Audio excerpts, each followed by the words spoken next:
గతంలో ఎన్నడూ లేని విధంగా ఈ దఫా సమ్మక్క సారలమ్మ జాతర కోసం గోదావరి వంతెన సమీపన ఘనమైన ఏర్పాట్లు చేపట్టినట్లు జాతర కమిటీ అధ్యక్షులు పిన్నింటి శ్రీనివాసరెడ్డి, ప్రధాన కార్యదర్శి బంగారు రాజయ్య, ఈవో కాంతారెడ్డి చెప్పారు. స్థానిక ఎమ్మెల్యే రాజ్ ఠాకూర్ చొరవ మేరకు నగరపాలక సంస్థతో పాటు సింగరేణి, ఎన్టీపీసీ, ఆర్ఎఫ్సీఎల్ యాజమాన్యాలు జాతరలో విస్తృత ఏర్పాట్లకు సంపూర్ణ సహకారాన్ని అందించాయని తెలిపారు. సుమారు 8 లక్షల మంది భక్తులు హాజరవుతారనే అంచనాలతో కట్టుదిట్టమైన ఏర్పాట్లు చేపట్టినట్లు చెబుతున్న కని జాతర నిర్వహణ కమిటీ బాధ్యులతో మా correspondent Podari Kumar face to face.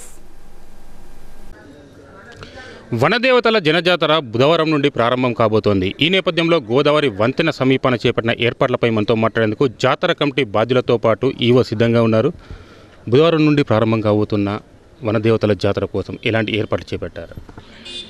ఈ సంవత్సరం గౌరవ ఎమ్మెల్యే మక్కన్ సింగ్ రాజ్ ఠాకూర్ గారి ఆధ్వర్యంలో అతి చక్కగా, అతి వైభవంగా జరిగే విధంగా అన్ని ఏర్పాట్లు చేయడం జరిగింది. ఏ లోపం లేకుండా, ఏ లోటుపాట్లు లేకుండా చాలా చక్కగా లైటింగ్ కానీ, వాటర్ సప్లై కానీ, స్ప్రింక్లర్స్ కానీ, మరుగుదొడ్లు కానీ, ఇక్కడ ఉండడానికి అన్ని రకాల షామియానాలు కానీ, అట్లాగే ధర్మదర్శనానికి ఈసారి ఎండలు ఎక్కువ ఉన్నాయనే ఉద్దేశంతో పెండాల్స్ కూడా ఏర్పాటు చేయడం జరిగింది. కాబట్టి ఎలాంటి అవాంఛనీయ సంఘటన జరగకుండా అన్ని సకల సౌకర్యాలు జరగడం జరిగింది. ఇంతమంది భక్తులు హాజరవుతారనే అంచనాలతో మీరు ఏర్పాట్లు చేపట్టారు.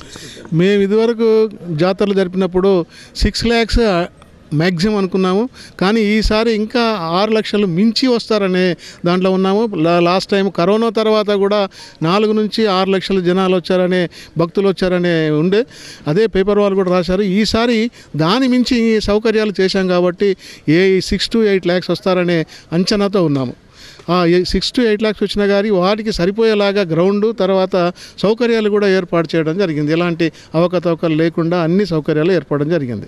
ఎన్ని రకాల ఏర్పాట్లు చేపడుతున్నప్పటికీ కనీస వసతుల పట్ల ప్రతిసారి కొంత కష్టమైన వాతావరణం కనిపిస్తూ ఉంది.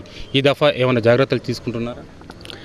మన శ్రీ సమ్మక్క సారలమ్మ జాతర గోదావరి బ్రిడ్జ్, గోదావరి కని అందు సమ్మక్క జాతరకు ఇచ్చేసే భక్తుల సౌకర్యార్థము మంచినీటి వసతి కానీ, అలాగే షవర్సు, తర్వాత స్త్రీలు బట్టలు మార్చుకోవడానికి ప్రత్యేకంగా అక్కడ ఎక్కువ గతం కంటే ఎక్కువగా ఏర్పాట్లు చేయడం జరిగింది. అలాగే 100 తాత్కాలిక మరుగుదొడ్లు కూడా ఏర్పాటు చేయడం జరిగింది. శానిటేషన్ సిబ్బందిని కూడా మన నగరపాలక సంస్థ గారు, అలాగే సింగరేణి వారు, ఇంకా ఇట్లా మా సిబ్బంది ఇట్లా అందరూ కలిసి ఎక్కువ వరకు శానిటేషన్ కూడా శుభ్రంగా ఉంచుట కొరకు, జాతర గ్రౌండ్ను శుభ్రంగా ఉంచుట కొరకు ఏర్పాటు చేయడం జరిగింది. ఇటు జాతరకు వచ్చే భక్తులకు ప్రతి ఒక్కటి అన్ని సౌకర్యాలు గతం కంటే మెరుగుగా చేయడం జరిగింది. గౌరవ శాసనసభ్యులు గారు, పెద్దపల్లి జిల్లా కలెక్టర్ గారు, అదనపు కలెక్టర్ గారు ప్రత్యేక చొరవ తీసుకొని పలుమార్లు మన నగరపాలక సంస్థ కమిషనర్ గారు ఆధ్వర్యంలో వివిధ శాఖలతోని సమన్వయ సమావేశాలు ఒక 3-4 సార్లు నిర్వహించుకొని భక్తులకు ఎలాంటి అసౌకర్యం కలగకూడదని ప్రత్యేకంగా చెప్పడం జరిగింది. అన్నీ చేసుకున్నాము. అలాగే అక్కడ మన గోదావరి నది అందు స్విమ్మర్స్ను కూడా ఏర్పాటు చేయడం జరిగింది. తదుపరి మంచినీటి వసతి కానీ, తర్వాత మన ఎలక్ట్రిసిటీ వాళ్ళు కూడా ప్రత్యేకంగా కొన్ని పోల్లు వేసి లైటింగ్ ఏర్పాటు చేయడం జరిగింది. ఎన్టీపీసీ వాళ్ళు బ్రహ్మాండంగా మన ఒక 400 వరకు పెద్ద ల్యాంప్స్తో ఏర్పాటు చేయడం జరిగింది. ఈసారి లైటింగ్ కానీ భక్తులకు ఎలాంటి ఇబ్బంది జరగకూడదు 4 రోజులని. కాబట్టి ఇట్టి జాతర బ్రహ్మోత్సవాలకు, ఈ అమ్మవారి జాతరకు ఇచ్చే భక్తులకు ఎలాంటి అవసరం లేకుండా ప్రత్యేకంగా అన్ని ఏర్పాట్లు చేసినామని మేము భావిస్తున్నాం. బుధవారం నుండి జాతర ప్రారంభం కానున్న నేపథ్యంలో భక్తులకు ఏం విజ్ఞప్తి చేస్తారు కమిటీ పక్షం? బుధవారం ఉదయం గౌరవ ఎమ్మెల్యే దంపతులచే 10:30 గంటలకు పూజా కార్యక్రమం ఉంటుంది. కాబట్టి భక్తులు అధిక సంఖ్యలో పాల్గొని దిగ్విజయం చేయాలని కోరుతున్నాము. అలాగే సాయంకాలం అమ్మవారిని గెస్ట్ హౌస్ నుంచి తోలుకొని వస్తాం కాబట్టి అమ్మవారితో పాటు మనందరం కూడా ఉండి ఉత్సాహంగా అమ్మవారిని గద్దెకు చేర్చేదాకా చాలా ఉత్సాహంతో తీసుకురావాలని భక్తులందరినీ కోరుతున్నాం. ఈసారి గోదావరిలో కూడా స్ప్రింక్లర్స్ ఏర్పాటు చేయడం జరిగింది. దానికి తోడు 2 పక్కలు ఫెన్సింగ్ వేసినాం. దయచేసి లోపల కూడా మెట్ల మీద లోపలికి ఎవరు పోకుండా ఫెన్సింగ్ వేయడం జరిగింది. కాబట్టి దయచేసి ఎవరు పెద్దవాళ్ళు దగ్గరుండి పిల్లల్ని లోపలి ఇవ్వకుండా ఫెన్సింగ్ లాగకుండా చూడాలని ప్రత్యేకంగా నేను ఈసారి భక్తులను కోరుతున్నా. అలాగే ఫెన్సింగ్ వేసిన సైడ్ కూడా మెట్ల మీదనే స్నానం చేయాలి. ఫ్లింకర్స్ ఉన్నాయి, అన్ని సౌకర్యాలు ఉన్నాయి. కాబట్టి డేంజర్ జోన్ జెండాలు కూడా పెడుతున్నాం. కాబట్టి ఎట్టి పరిస్థితుల్లో సైడ్లకు ఎక్కడికి వెళ్ళొద్దు. దయచేసి మీరు మరీ నేను విజ్ఞప్తి చేస్తున్నా, పిల్లలు ఏ విధంగా అయితే ఇక్కడికి తీసుకొని వచ్చినామో ఆ విధంగా మళ్ళా అమ్మవారిని మొక్కు చెల్లించుకొని ఇల్లు చేరానని భక్తులందరికీ నేను మా కమిటీ తరఫున విజ్ఞప్తి చేస్తున్నాను. ఈ 4 రోజుల షెడ్యూల్ ఏ విధంగా ఉండబోతుంది? 21 తారీఖు రోజు ఉదయము గౌరవనీయులు ఎమ్మెల్యే గారి దంపతులచే పూజా కార్యక్రమం మొదలుపెట్టి అదే రోజు పోచమ్మకు చేస్తారు.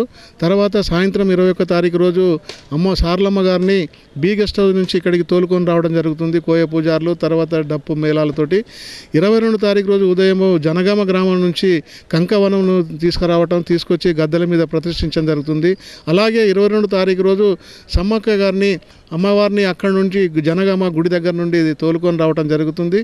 దాంట్లో పోలీసు వారు చాలా బందోబస్తు చేసి ఎలాంటి అసౌకర్యం లేకుండా రోప్ పార్టీ తోటి ప్లానింగ్ చేస్తున్నామని చెప్పారు. 23 తారీఖు రోజు మొక్కుబడులు చెల్లించుకోవాలి. 24 తారీఖు రోజు సాయంత్రం తిరిగి అమ్మవారిలో వనప్రవేశం చేయడానికి ప్రయత్నాలు జరుగుతాయి. ఇటు సమ్మక్క సారలమ్మ జాతర తేదీ 21/2/2024 నుండి మనకు ఉదయం 10:30కు ప్రత్యేకంగా గద్దెల వద్ద పూజా కార్యక్రమం నిర్వహించబడుతుంది.